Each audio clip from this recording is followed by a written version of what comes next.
What an honor it is to be here today. I first would like to say thank you to Michelle and Janet and Tyler for setting this up. This is just such an incredible opportunity. I'll go ahead and introduce myself a little bit to begin with. My name is Dr. Noel. I am a research scientist in the Stanford University School of Medicine. Before that, I started my educational journey. I would say that I have the trifecta of experiences in this area. I started my educational journey at the College of Southern Nevada, which was a college and prison program that came into High Desert State Prison in Nevada way back in 2006 and 2007. I love having those 7 credits those 7 classes, all of the credits that I earned on my transcript. After I got out of prison, I have gone on, and the second part of my educational journey is both community college, undergraduate, university, and then a Ph.D. program, graduate school at the Washington State University in Pullman, Washington. And then the trifecta part, the third part, was that I have gotten the opportunity while I was at Washington State University to go back inside of a prison, Coyote Ridge Prison in Washington, and actually teach a college and prison program course, which was, very, very enlightening and really a full circle moment for me. So having done the college and prison program, finished college after that program, and then the teaching is just, it really was an incredible experience. And it's really thanks to these college and prison programs for that. And with that, we'll go ahead and get started with the introductions of the rest of the panel. So let's go ahead and begin. Each of you comes to this panel with an amazing wealth of knowledge and experience. To get us started, please tell us a little bit about your background, what brings you to this work, and what you are working on currently. And we'll go ahead and start this one with Stan. Right, so thank you. Is this, you can probably hear me pretty good, but hopefully you can hear me through the cameras. So it's a pleasure to be here. Thank you for the invitation. It's always a great pleasure to be amongst such esteemed professionals and experts. I have the opportunity, it seems like more and more, to sit on panels like this with amazing people such as today. But so I am Stan Andrisse. I am a formerly incarcerated individual with 3 felony convictions. I was sentenced to 10 years in prison as a prior and persistent career criminal. In my early 20s, I was sitting in a courtroom where I had a prosecutor pushing actually for 20 years to life in prison because she felt that I had no hope for changing the decisions that I had been making up until that time in my early 20s. Fast forward some time, I'm now Dr. Stan Andrisse, an endocrine scientist and professor right down the street at Howard University College of Medicine. To some of us, we consider it the mecca of HBCUs, historically Black colleges and universities. Prior to Howard, or almost simultaneous as well, I was a former faculty at Johns Hopkins Medicine, the #1 research institution by research dollars, at least in the country. And I'm also a visiting professor at Georgetown Medicine. And that wasn't quite enough for me. I was, just thinking like I should be doing more. So I took the hustle across seas, and I'm also a visiting professor at Imperial College London. So, needless to say, I didn't quite live up to the expectations of that prosecutor those many years ago, who felt that I was going to be in this revolving door of incarceration, which of course, today we'll talk a little bit about that revolving door of incarceration and the realities that are present for people that look like myself and come from places like Ferguson, Missouri, where I'm from. I got involved in making decisions that led to that path of going to prison pretty early, arrested for the first time at 14, and continued to make those poor decisions for that prosecutor to be pushing for such a lengthy sentence. But fortunate enough to have had some support systems that didn't lead to me being in that revolving door, and eventually led to me understanding how to navigate some of these barriers that are put in place for people like myself, and ended up starting a nonprofit organization in Baltimore that serves folks nationally, called From Prison Cells to Ph.D. So we work with currently and formerly incarcerated people all across the country, but particularly very proud of the work that we do with incarcerated individuals in Maryland and right in Baltimore City at Metropolitan Transition Center, where we are helping folks pursue and obtain higher education. And our mission, in our mission statement, we, the phrase that we use is helping people excel beyond what society and life circumstances has set to be the norm. And what that really, reading in between the lines, there is a society and incarcerated people, and just there's a belief of what someone who's been to prison is capable of, should be doing, is has the capacity to do. And we want to break that narrative. We want to help people excel beyond that.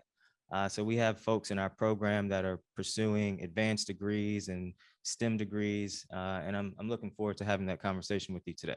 And I will end there and pass it to my good friend, Dr. Wheeler. Good morning, everyone. So I'm Dr. Belinda Wheeler. I am a senior program associate at the Vera Institute of Justice. I work on their Unlocking Potential team. Just briefly, Vera Institute of Justice is a national nonprofit with over 60 years experience working on social justice issues around the country. As I mentioned, I'm on the Unlocking Potential team. So there's a group of us out of over 300 employees. There's a group of us working in the Unlocking Potential initiative led by Margaret DeZerega. And what we do in that area is we are the official recognized technical assistance provider to the over 200 colleges and correctional institutions throughout the country that work on Second Chance Pell. They're part of the Second Chance Pell initiative that started in 2015. So just last week, we brought on a third round of Second Chance Pell schools that the Department of Education had selected. So all of my colleagues and I are busy, working with all the colleges as we kind of get them onboarded for their successful work in the higher education and prison space.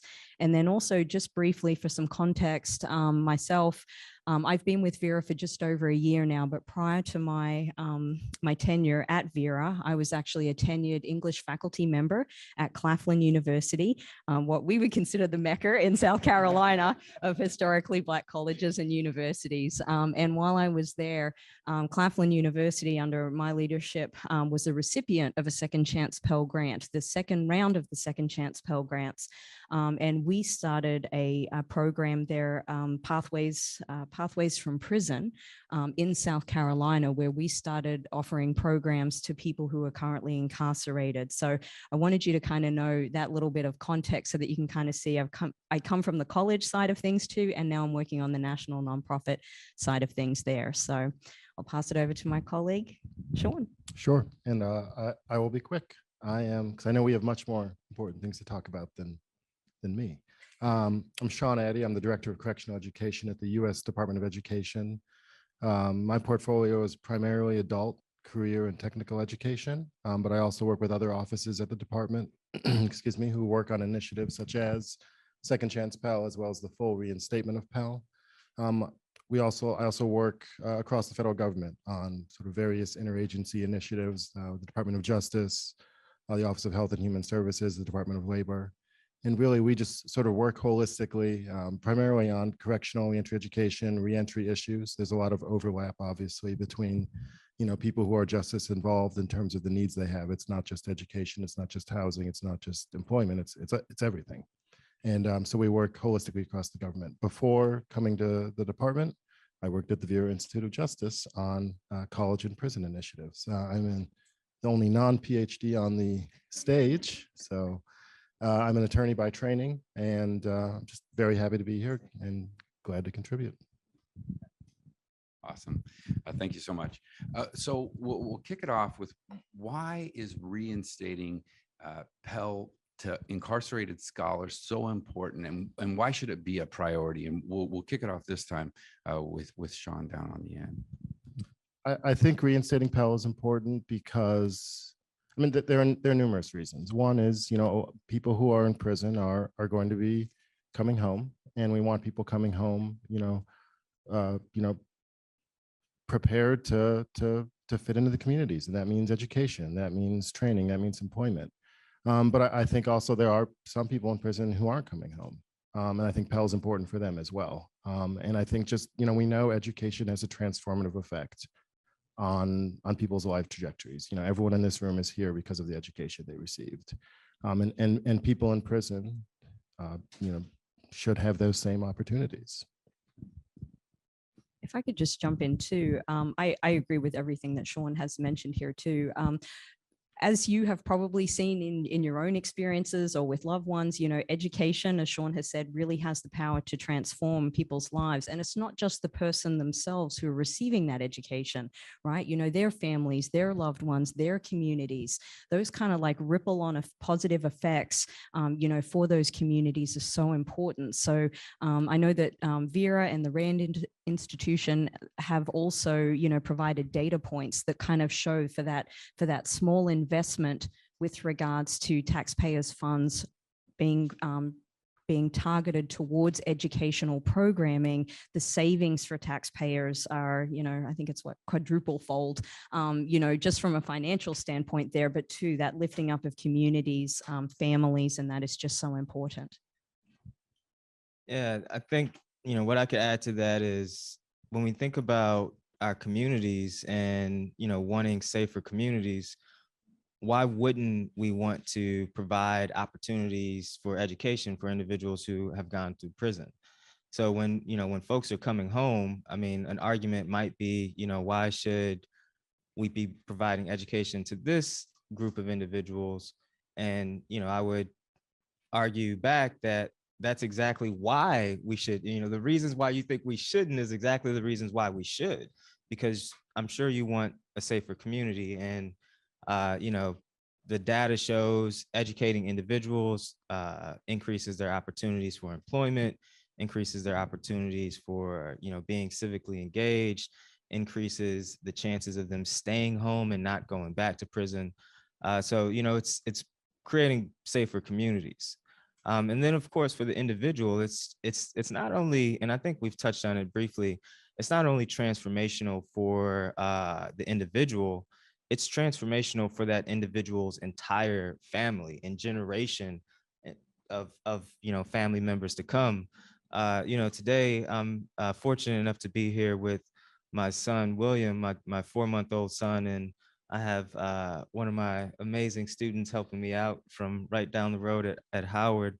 And when I think about me being in prison and not having been offered the opportunities that I did to change my life, I think about what my sons and daughters' lives would be like without having had that opportunity. So it's more than the individual, it's that individual's entire lineage, and even the family members that come before.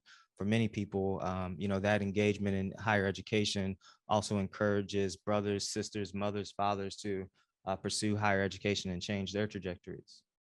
Yeah, absolutely. I think that sometimes the community and family really are kind of the forgotten people in this. I know that my own mom is beside herself with what's kind of happened since I was released from prison. So I can definitely relate to that. So we'll start out with Belinda on this one. So what do you wish every American knew regarding about education for incarcerated scholars? I'm going to actually refer back to one of the great points that Sean had mentioned here earlier. 95%, over 95% of people who are incarcerated are going to be returned back into the communities. And, that really is a great investment in, what can those kind of flow-on effects, for the communities in so many ways. Like, I'm sitting next to two incredible people who are great examples of, of how this works, and how this is such a great opportunity. And I think, it was an easy, it was an easy sell thinking of what I did at Claflin University. Like the whole mission and vision of historically Black colleges, is to help lift up, individuals who historically had not had access to educational opportunities. The same with a lot of like technical colleges, trade colleges, and, and even Ivy League institutions and stuff like that too. So, providing, and I think it's been mentioned here in some of the documentation leading up to this event too, education is a right, it is a human right. And, by being able to provide people with quality educational opportunities is really important. And I think that's one of the great things that, we've been seeing at the Vera Institute of Justice. And by being an approved technical assistance provider to these colleges in this space, is providing them with that technical support so that they too, as they're, for some of them coming into this space for the first time, or perhaps it's been a gap of several decades since they have been in this space, really providing them with the assistance to make sure that they are providing these quality programs. And I think, to get back to, what Americans need to know, these are your communities, and, it's just a win-win. And I know we're going to touch on this later too, but for employers and that as well, that's a really huge need and win for the communities as well. But I'll touch on that with the businesses later, but that's been a really big part of it as well. I think I would also add that, education in prison is hard. It's very difficult, especially higher education in prison, with people who are juggling employment, people who have to, who they can't go to the library, they don't have internet access. So I think it's higher education in prison is like higher education outside, only much harder and with much less technological access. And you don't have office hours in the same kind of vein. And you're balancing so many more things if you're pursuing higher education in prison. So I think it's, you see, students who participate in higher education in prison, they do better in prison than they do on campus. There's some of the best students. They're so extremely motivated because for so long people haven't believed in them. And then a professor comes in, and that professor is an inspiration, and it motivates. And I think people could learn a lot if they looked a little bit more inside of what's happening inside of prison, especially in the higher education in prison space. I know there's been a couple of documentaries, and I would also recommend people, see about going inside a prison. A lot of people, unless they've been themselves or they're visiting a family member, have never been inside a prison. And I think a lot can be learned by going in and seeing what the conditions and the situations are like. So I would just quickly add, talent is distributed evenly. It's opportunity and access that is not distributed evenly. There are some exceptional individuals inside, the walls of prison. Oftentimes when I share my story, I have individuals in the audience, and folks feel as if I am this exception, that I have, that I'm intelligent beyond what the other individuals that I sat in the cells with are. And that's just couldn't be farther from the truth. There's just some brilliant individuals behind the walls. They just haven't been given access and opportunity. So, and that is evident in what was just mentioned. And, I know from the work that we do with helping different college and prison programming, most faculty will tell you that the best classroom that they've ever had in their entire, like I'm talking 30, professors who've been, teaching 30 plus years, and they will tell you that the greatest class and the greatest students that they've ever taught were inside prison for many of the reasons that we just, talked about. So, that's something that I think is part to our mission that I mentioned, where the society just thinks that it's, certain people are incapable, and that just couldn't be farther from the truth. Oh my gosh. Yeah, absolutely. 100%. So kind of capitalizing on something that Sean said. So what barriers still exist for incarcerated scholars, even with second chance Pell? We'll start with you this time.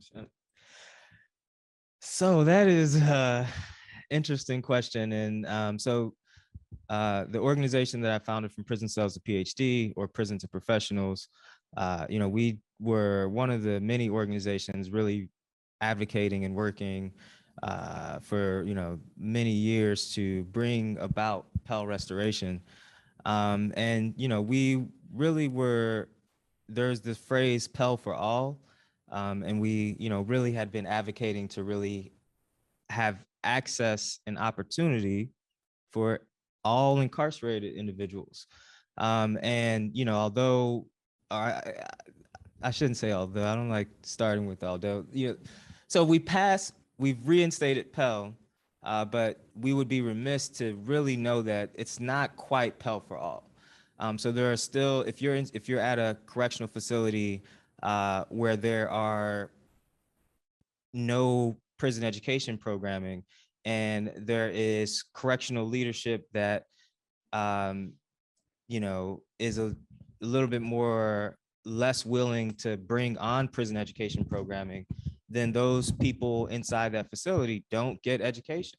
So there's still this corrections being the gatekeeper of letting prison education programs in, and the fact that people without any in-person prison education programming can't simply try to get online education or correspondence education using Pell.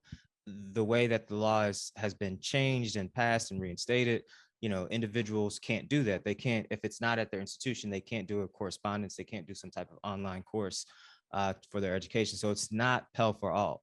And so that's one of the things that I think is still a barrier. I sat on the NEGREG committee, the negotiated rulemaking for the Department of Education, with my colleague and friend here. And one of the things that we really pushed for was this, to help mitigate that barrier, is that we added this component where there needs to be an advisory committee helping advise the correctional institution who is serving as kind of the gatekeeper, not kind of, who is serving as the gatekeeper to prison education.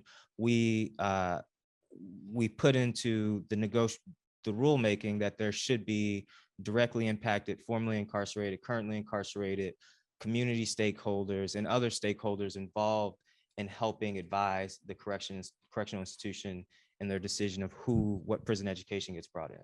Yeah, so important. Wonderful. Yes, that is the $10 million question here, and it really is a challenge, and it's a challenge that I'm very excited to be a part of with people up on the stage here with me and other stakeholders. Is one of the things that our work that we've been doing at the Vera Institute of Justice with the technical assistance for the colleges, for corrections and accreditation agencies and things like that, is basically we have 3 pillars, which are scale, equity, and quality. And that's really what we're focusing on as we look to scaffold up this programming, so that, just as Dr. Andrisse had mentioned, there are a lot of educational deserts in this country, regardless of whether they're carceral spaces or not, but particularly in carceral spaces, there are some educational deserts out there. And we want to make sure that, we're working with the right stakeholders to try to eventually ensure that in some capacity, anyone who is incarcerated, just like anyone in the free world too, has that access to that educational opportunity. So that is definitely something that, we've been talking about, and, having the privilege of being on the negotiated rulemaking subcommittee was so important to work with. We had a very diverse group of stakeholders, from community organizations, from people with carceral histories, corrections was at the table as well. Just an array of, incredibly talented people that were able to kind of share their experiences as we look to put in these guardrails, for that quality programming for students. So it will, come July 1st of 2023, when Pell restoration will, officially begin and kick off, it won't be magic. It won't be like, perfect overnight. But I think one of the great things about the Second Chance Pell experiment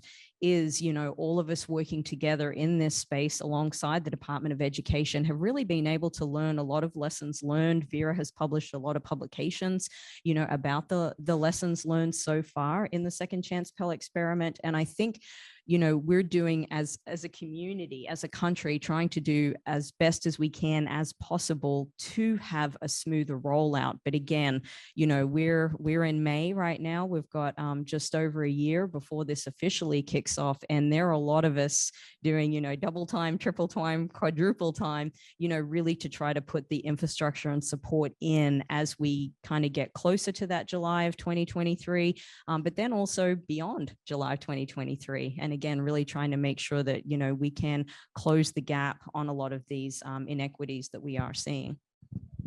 I would just add, from more of a structural lens, technology is a huge barrier. Just in terms of access, internet access, just digital literacy, technology access for people in prison. Good to see Terrell here. I just noticed he walked in. I would also add fiscal plant is also a huge issue. Prisons were not built to be classrooms, and there are multiple demands on correctional facilities spaces. And so finding kind of that appropriate space, appropriate time to deliver high quality post-secondary education. And that leads to my third point, quality. Quality is a barrier that we have.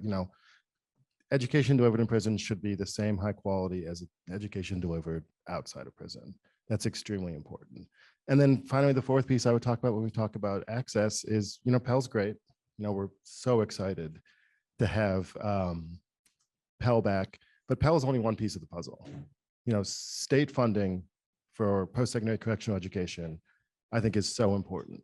Pell inside of prison can only be used for certain expenses versus if you're outside of prison, suddenly you can be using Pell to help with transportation, to help with housing, to help with kind of the myriad other things that come up around post-secondary education. So I think also looking at what states are doing, I know more and more states are looking at funding. New York State just brought back the tuition assistance program inside of correctional facilities. I'm not quite sure what that implementation is going to look like, but also looking at state, Belinda was talking about buttressing and support, sort of state funding, buttressing federal funding. Pell, depending where you're going to school, might not pay for tuition. So if you can access both of those things, we can get higher quality, we can get more education in the door. So I think those are things I would highlight. Yeah, so If much. I could add, so I would love to just piggyback and add to something that you just mentioned about how correctional facilities aren't quite built for higher education. And, what is the plan to help that? Where are the funds? The one thing when we think about barriers, there's money coming in from Pell, but where are the funds to help, add capacity to the literal spaces where education would take place, both for computers, technology, and things of that nature. But Wi-Fi systems, I have an understanding that some places just aren't built for them to have that type of stuff. So where's that type of funding going to come from? Is a challenge that I think we have yet to answer. Yeah. If I could, one of the things that I've been fortunate to see because of Vera's position in this space is kind of, as I mentioned earlier, working with corrections. And some of the states that we've seen thus far, I'll call out Michigan, for example. I think Ohio and I believe Illinois have been using some of the COVID relief funds that were distributed by the government for infrastructure such as that. I know in Michigan, I believe they, I'm sorry for Michigan if I get this wrong, but I believe it's 10,000 computer lap books that they purchase for educational opportunities for people who are incarcerated. I know that a number of other states right now, there's appropriations going through. I don't speak government, so I'm not sure if Sean can speak to this or anything, but I know that there's different appropriations going through government right now, and I know that corrections, at least with the technical assistance that we've been providing, a lot of different corrections around the state have been, deploying more technology. COVID was awful in so many different ways, but one of the things we learned with COVID in the educational space was how important critical infrastructure like technology, Wi-Fi, and we have seen a significant uptick on that in a lot of different carceral spaces. So that has been a good thing when we're thinking about that scale and quality. But again, I'm not speaking for every different state here. Every different state is kind of moving towards this at different kind of in different stages. But there have been a number of different states that are truly leading the way in trying to get, that Wi-Fi technology, 5G, sorry, not 3G, 5G technology in Wisconsin. I was just in Wisconsin and talking with Wisconsin Corrections and meeting with students at different colleges just last week. This week, earlier this week. And, they were actually showing me like, that technology they have, the docking stations, and students were able to talk about what access to technology was like prior to COVID, and how, in the face of, such terrifying things as COVID was or is, now seeing some really beneficial infrastructure being put in that capacity. But again, it is something that we continue to work on for that July of 2023, but we know we're going to have to continue with that too. Yeah, no, states are so important in this. The program that I was in was a state funded program. And so that is definitely a part of the picture. Are these barriers increased for some student groups? I think equity is always really important in any kind of space. But I think, if you look at any of the reports, you'll see the overrepresentation of different communities within carceral spaces. And sometimes the classroom looks exactly like the population that happens to be in that location. Sometimes it looks completely different. You might have a majority institution of a carceral space where it may be, for example, 60% African-American, 20% Latinx, and 20% Caucasian and other. But the classroom might very much look majority Caucasian. And that is something that, we have been working on at the Vera Institute of Justice on our team as an organization, but also in our team in Unlocking Potential. We have a race, equity, and inclusion initiative. And a couple of my colleagues have been deploying different reports, but also surveys, and they're working hand in hand with a number of different states around the country to actually take a deep dive. And when I say the states, working with corrections to be like, look, this is what your carceral population looks like. Is it reflected in your classrooms? And if it isn't reflected in your classrooms, how can we work to make sure that it is more equitable? So that's something that we've been doing, but I'll stop there and see if my colleagues wanted to add anything. Yeah, so to that point of what Belinda just mentioned, with the classrooms not always looking like the carceral demographic at that facility, that was a conversation that we had within the negotiated rulemaking. And the negotiated rulemaking was a process that had, I think, 12 different issues. And Pell, the prison education, was one of, I think, only 3 that reached consensus. So tough conversations, but we got to a place where, we got to a place of agreement. And that particular point was a very contentious, debated point of, what the classrooms look like. And, in that conversation, I mentioned that a lot of times the classrooms end up looking a lot wider than the institution because of several different various reasons. One of which being institutional policies target certain groups, and then those certain groups get things such as violations. And then the educational team that's building the program puts together policies that say, oh, if you have this violation in the past couple of months or something like that, you can't be in the space. And inside prisons, a lot of times the groups that tend to get less violations are, tend to look a little whiter. So the folks that end up in the classroom tend to be a little whiter, the general population of the group. So, our organization, Prison to Professionals, we've, increased our capacity to really help corrections and educational institutions really think about that particular problem.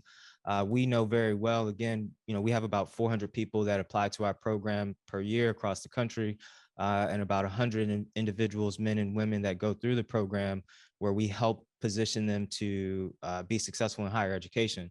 What we found, and the reason, that what we do is even important, is because we know that the population of people that we're working with don't have the same support systems, whether you include incarceration or not, to be successful in college. So they're already coming from communities. Most people in prison are coming from communities where college is not a thing that is even thought about. So how do you, now we're throwing college in prison, we're doing all this effort, we're having all these meetings, and we're doing all these great things to increase college in prison, but then the folks that we want to help have not been given or don't come from communities that provide the support for them to be successful. Like maybe many of us here have had that type of support. Many people who've gone through higher education usually have that type of support.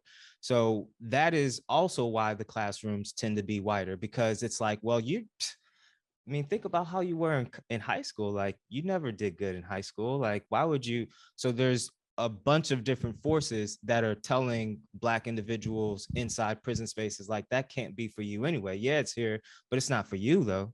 So we need to change that environment as well. And that's something that our organization is working with correctional institutions and educational institutions to do.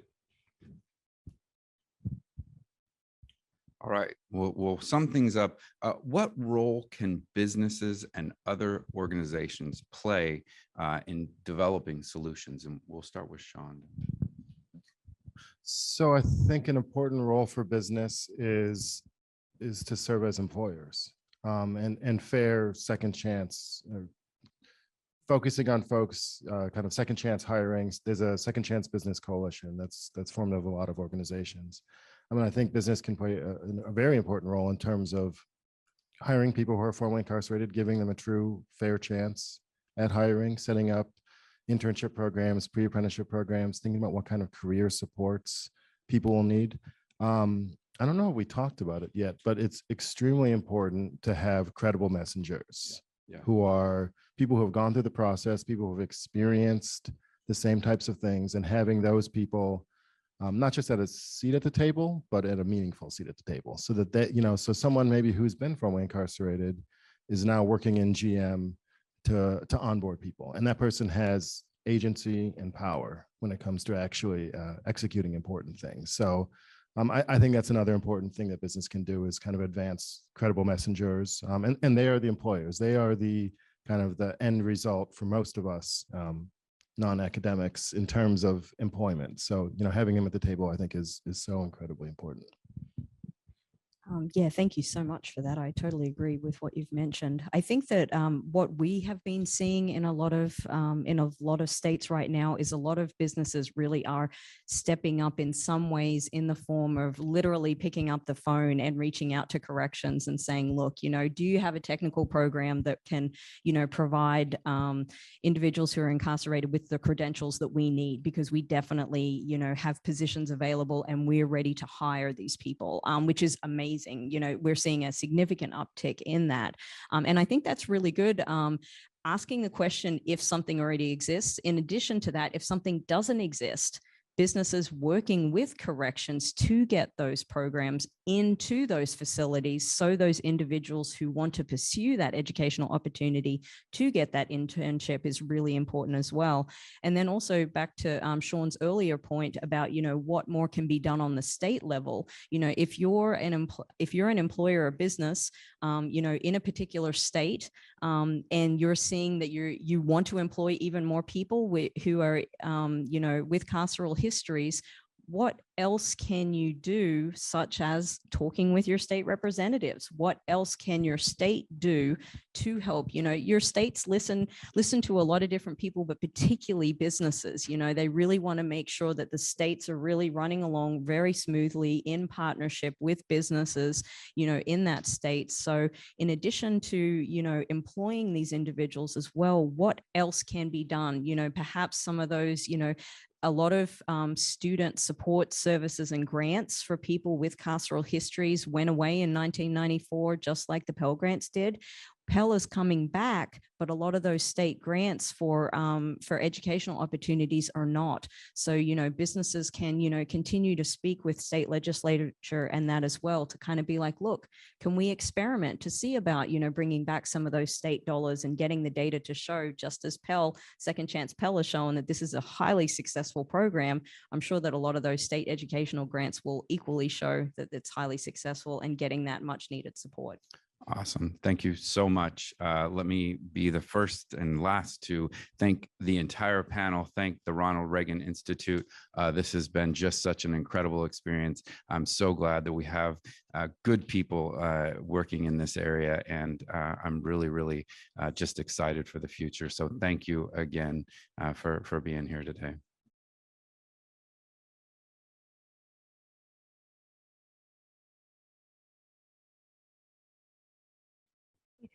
Thank you so much, Michelle. Thank you, Janet. Thank you, Tyler. I'm so glad to be here with all of you today. We at DC Justice Lab work on a broad variety of criminal justice issues, but we have a small geographic focus. We really are focused on the District of Columbia. And I'm joined, as you just heard, by two experts and state leaders in both Tennessee and our neighbors in Maryland. And I'm looking forward to focusing our time today on talking about what does education look like at the state level, right? And thinking beyond even Second Chance Pell, and not thinking of that as an unimportant milestone, but recognizing that it's not a finish line. And I'd like to start by asking each of you to share with this audience, what is it that you're currently working on? What brings you to this work? And what are you seeing work really well in your state? I'll jump in. You'll probably have to cut me off. I'm really fortunate to work for a governor that campaigned and was elected on two primary issue areas of access to high quality education and criminal justice reform. So this work is deeply embedded in our DNA as an administration, and has allowed us to really kind of break open the box of what we thought was possible to see what we can do better. So we really approach the question of access to education in our facilities, not just from post-secondary opportunity, which I kind of refer to as the icing on the cake of educational opportunity, but really understanding the fact that we're dealing with a population that over 50% of our incarcerated learners are still at an elementary reading level. So we're not dealing with people who are anywhere near access to post-secondary opportunity. We're working on getting them access to a high school equivalency so that they have choices, literacy, and the ability to engage in an opportunity that's most appropriate for them and where they want to go with their lives. And so we've really partnered holistically with our Department of Labor on that, our Department of Education, to make sure that we're providing high quality education that starts with the learner where they are and charts this kind of opportunity for them wherever they want to go. So we're looking at, traditional post-secondary opportunities in associate's degrees, bachelor's degrees. You can get a master's degree in a Tennessee prison with some of our partners in the liberal arts, in business entrepreneurship, but also vocational education and technical education. Tennessee has a really, really strong rural workforce, and we have recruited a lot of awesome kind of manufacturing oriented companies to the state. Volkswagen and Ford are really great examples of employers who are very, very interested in hiring in this space and need high quality, high skilled workers. So we've really leaned into bringing vocational training and kind of the colleges of applied technology into our facilities.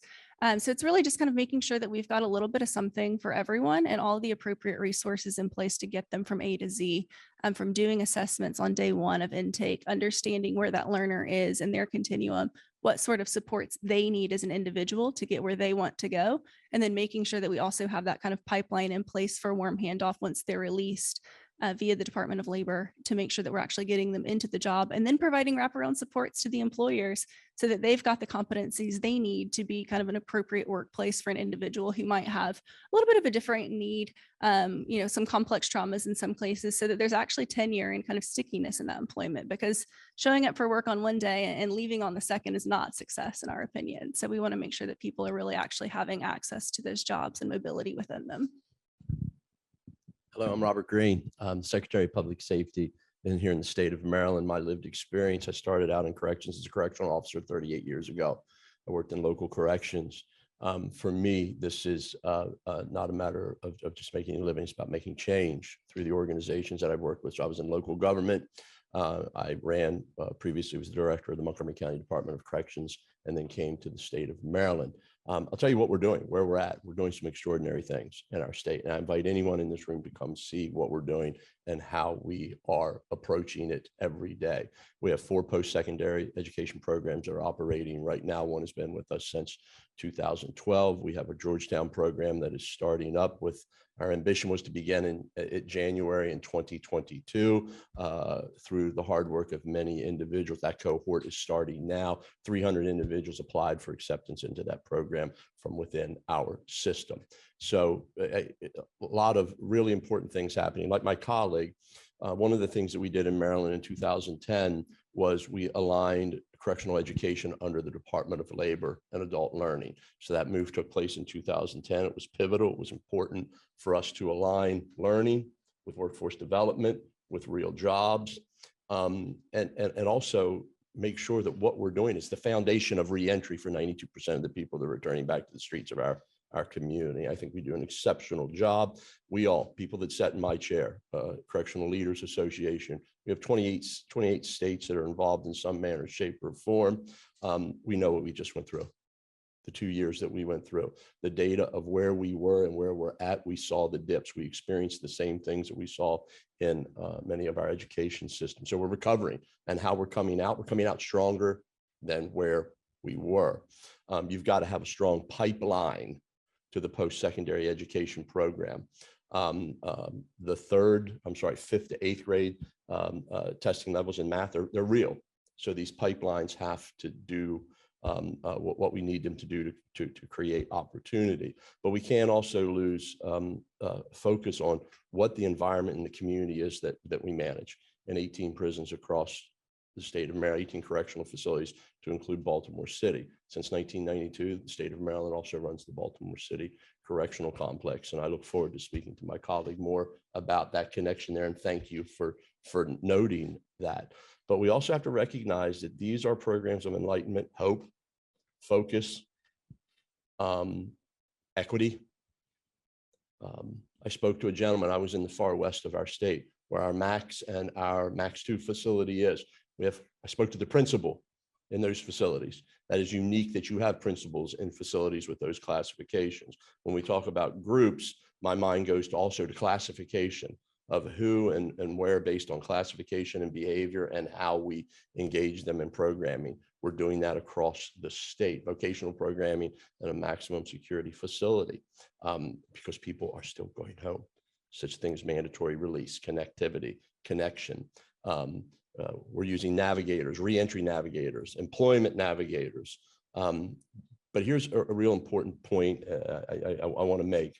The conversations around accountability and individuals coming into our system and reentry and education are not mutually exclusive conversations. They are well-aligned conversations that need to happen in the exact same sentence of what we're doing in our systems to manage them, to create hope, opportunity, all the things I talked about. And I'll leave you with one thing that yesterday a gentleman told me as I walked the facility.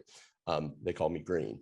Hey, Green, thanks for doing this. And I knew I was coming here. I said, what are you getting? What does this do for you? He said, me, hope. I love going to school. And he goes, I have a better conversation with my children. So now you want to talk about intergenerational and generational change that's taking place in the environment in which we find it. Those are real important conversations. And again, data, which I hope we have an opportunity to talk about. Thank you. You guys both talked about alignment, and each of you touched on your local Department of Labor. It sounds like it takes a ton of coordination of a lot of moving parts to make sure that these programs are successful on the inside and that we have successful outcomes thereafter. Can you talk a little bit about what that looks like to coordinate with different agencies, with business partners, with the federal government perhaps? And how do you make sure that you do that well? What should people be thinking about? And I'll start with Mr. Green first. Great partners, great colleagues, real conversations about the complexities of operating programs inside these environments, and individuals that understand finding a path forward. No is not the first answer. And how do you do that? Data, producing data that aligns the mission. Is there a reduction in violence and individuals that are involved in education programs? Absolutely. All right, so how do you align the focus and the mission, making sure you've got good data, transparent data, readily available, so you can find your points of not just agreement, but where your missions align and have those people that get to yes, connections to our greater community, really strong connections to communities. You know, we're focusing away from the idea of pre-release. We've all heard that term pre-release. In my state, we're moving towards pre-release is not another facility. People are going home to the counties, communities that they choose. We know if we don't connect them to their family, their children, and that which they are comfortable, recidivism goes up. So having this strong connection and conversation with the very community that people are returning to, not just the community has the most services, getting everyone involved. Our Department of Labor and those in correctional education, when we made that decision in 2010 on this alignment, I mean, we're following data, good conversations, but we're also seeing what's happening right in front of our face. Thank you. Thank you. Yeah, I think I'll answer that kind of in two parts, because I would be remiss if I did not acknowledge that we as an administration inherited a system that already had some post-secondary opportunities operating. So we certainly were not the ones to kind of bring this in and be the hero there. What we did do, I think that's been really transformational in this space, is bring all of the stakeholders to the table to understand what the barriers to, growth and scale and access and equity had been in the environment that they'd been operating in. And so really listening to those partners and understanding what their limitations and restrictions had been, and making sure that we from the governor's office were using kind of our convening power to bring all of the right operational partners to the table to get to yes, to your point. If we're having an issue with access to internet and that's why we can't serve more students, or that's why we can't get in that facility, we as the governor's office in partnership with our Department of Correction have the ability to solve that problem. We just need to make sure the right people are at the table. So I think there really is something to be said for making sure that you've got kind of the people who can get you to yes, and then really to do the thing at the table, and to have really strong leadership. It helps that anyone who's ever had a conversation with Governor Lee immediately knows his heart for the space. And he's not a person that's going to take no for an answer if that no can be a yes. So it's more, how do we get there? And so that leadership has been tremendously powerful. But I think beyond the kind of executive leadership function, it's also important to make sure that there's space at the table for all of the community partners and all of the other folks who have a role to play in the system. You mentioned reentry navigators. What happens after a person is released is kind of, in my opinion, the measure of success of the work that we've done while they're incarcerated. And so if we're releasing them into a community that's not prepared to receive them and has all of these same kind of broken systems and processes in place, so that student's not able to make it to a classroom to complete their education if they've not completed, or they're not able to kind of achieve that next step, we failed as a system. So if we're saying our plan is to have this system of access to opportunity, and my job in the governor's office is to operationalize that opportunity, it really takes both parts. It's how do we make the system on the inside work? And that takes bringing all of the right partners to the table, holding space for all sorts of different programs. So we have a statewide, state-funded college program that leverages state institutions. We actually don't use Pell. We don't actually charge tuition for those. We just hire faculty members, and their full-time job is to teach. And that leaves all of the Pell and tuition assistance opportunities on the table for once that individual completes and has kind of agency to go on and do their own thing thereafter. We just view that as part of how we do rehabilitation in Tennessee. I think the data supports it pretty well. But we also have partners where we don't want to preclude an opportunity to an individual who might want to do something different than that. So we've got private colleges that come in as partners and do have tuition models. And we use Second Chance Pell in Tennessee for those. So making sure that there's space at the table for those partners as well. So just because they're not part of kind of the primary state system doesn't mean that they don't have a very valid role to play for the learners that they serve. And so making sure that both work, and then really kind of using economies of scale to make sure that both can work better. When we're putting internet in a system, or we're working through some security concerns in a facility, how do we do that in a way that creates more opportunity for everyone, and even other accessory players that could then come in for mentorship or counseling or behavioral health care, this internet question, and, how do we kind of open the box that is the walls of the prison, allows us to serve so much more than just a classroom when we're thinking about it, I think in kind of the most holistic way possible. So really not neglecting those conversations. And if you look at post-COVID, our glass is 3/4 full post what we've experienced, because we were forced to open the box and really engage telepsychiatry and really engage how did we connect a person to a service when we couldn't connect two people together. And that has been significant growth for us. So, another 1,000 tablets being deployed in our educational system, but in Maryland, we're in the deployment right now of a 1-to-1 tablet technology program. 1-to-1, you don't have to buy it. You don't have to pay a fee for it. That if there's aspects of it that you may want to enjoy, but the basic portal of information, right? How can you take free content and information and stream it? Information that just challenges a person or knows what education and programming is available in the system.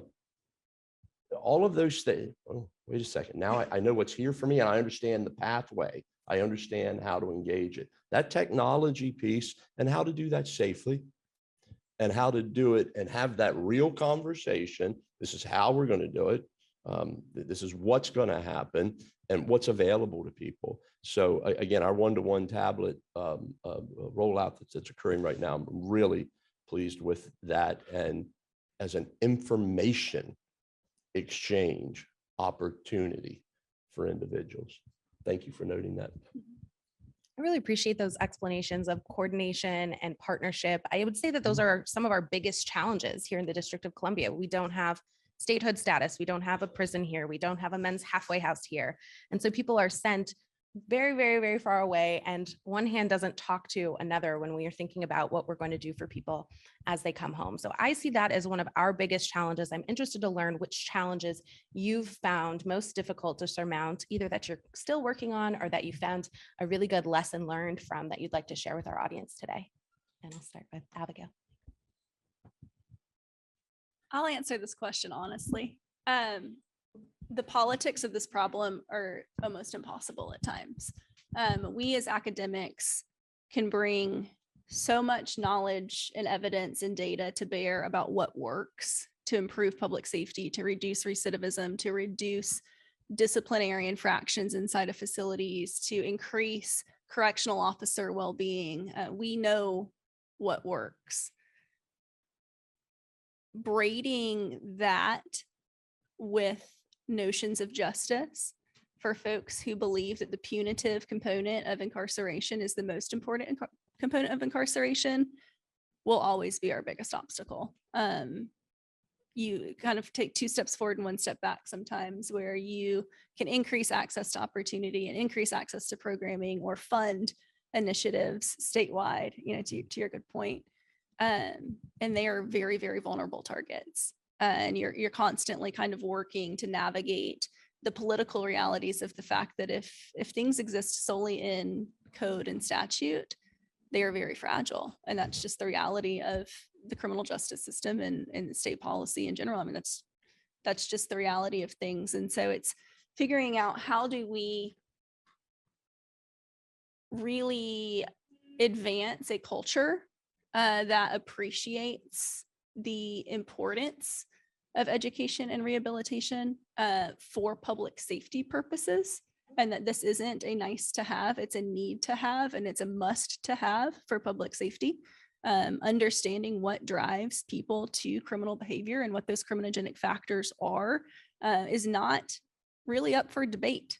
There may be some people who just make mean choices, but those are some people. It's not most people, and it's certainly not all people. And so understanding how you can really intentionally change the trajectory of an individual's life with treatment and bring kind of some clinical competencies to the way that we do correction and rehabilitation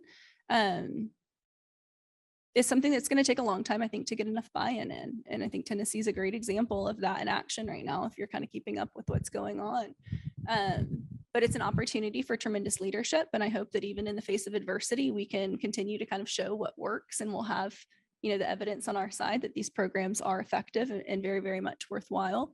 But I think that's the biggest challenge I have to deal with. We've got great partners that'll come to the table, and I've got a governor that is willing to kind of put funding behind what works and to be evidence-based in his decision making. And so those things for us are the easy things. It's getting the buy-in more generally that's been the most difficult, but it's a challenge we look forward to. Thank you. I think all of them are problems, and we don't solve one and then walk away from it. It has to be continually fed. We got to look at the evolution of what we're dealing with. But for me, it's about the narrative of who we are and what we do. We're not a soundbite in entertainment media. We are real public safety practitioners doing incredibly good work. For me, it's about opening my doors and allowing people to see it and experience the good, the bad, and the indifferent, and be very honest about what we're all experiencing. It's constant problem solving. And it's about transparent data. And it's about how do you get a data point that perhaps is one that you want to look at that is academic and criminogenic, as well as a data point that just meets the headline test of what we're attempting to do inside our system, and have a real conversation that's not, here and here. And again, that common ground down the middle. Like, really, for everyone sits in my chair and every staff member that walks inside our institutions, they'll tell you, everyone that is involved in a program, that is involved in education. My principal said, I rarely lose a student to violence. That's a really important metric than what we're reading about every day. It's about the increase in violence in systems on our streets. How do we deal with that? That meets the test for all. And how do we find those middle conversations and metrics that matter, that create, and how we show hope, how we show these pathways result in, again, all of the outcomes we want, maybe just saying it a bit differently. And then, having the ability, the will and the courage to change that which feels good, but doesn't produce what we want it to produce, and aligning, and really having the ability to be able to say, this is not having the outcomes that we want it to have. This is where we need to move. That has been my message for 3 years under Governor Hogan, and just and our system. We do far more great things every day than some of the sound bites that happen. And that's what everyone in this room's help. How do we continue that messaging? Because you never solve one problem. You just put it in the checked category. You got to revisit it, and you got to make sure that you're evolving with it. But these are programs that are the foundation of reentry and going home for 92% of the individuals that will be leaving us and returning to the streets of our community. And that's factual, it's non-disputable, and what those outcomes will be. I really appreciate the point about data and empirical evidence and the narrative shift that's required, and how those things really help shape that narrative shift. When I listen to the last panel of speakers, when I look at Tyler, I also appreciate that there's something that's hard to measure when we think about success, right? When we think about how we measure the success of a program, besides recidivism, besides the things that we oftentimes see in the headlines. And so as our final question, I'd like to ask each of you to speak to, what does success look like? What does a successful transition home look like? What should that mean? And are we characterizing it the right way, thinking about it the right way? And I'll start with Mr. Green. Yeah, thank you. A successful transition for us is doing everything within our power to recognize that individuals leaving us connected to all of those services. We've created this environment inside our system where education is available, and behavioral health counseling is available, substance use treatment is available. And how do we make sure every element of that is connected back to the community where people are going? Do we want programs inside our system that you can only find inside our system? We want to connect with the very community providers that are doing it, the connection with the colleagues and all of my fellow secretaries in their departments that provide these services. I don't want something that you can only find inside my institution. I want this continuity that's not about just a record, it's about real people. A successful connection is that an individual has all of those pieces in place to succeed. They have a roadmap to succeed. When they stumble, They have a roadmap of where they can go before that perhaps becomes criminogenic and becomes reincarceration, that we have in place systems that talk about like what we're getting ready to do in Baltimore City, the Therapeutic Treatment Center, Governor Hogan is funding, the footprint of a facility that talks about deflection, got a place for deflection to happen, diversion, and upon entry treatment, where you find them in an immediate connection to whatever the services are that a person needs, and facilities that will do that. All of those things, I think, are just imperative to success, and because people stumble. We all do. Understanding the pathway, the connection, and the connection not to an address, the connection to a person, a real place. That's important. Thank you.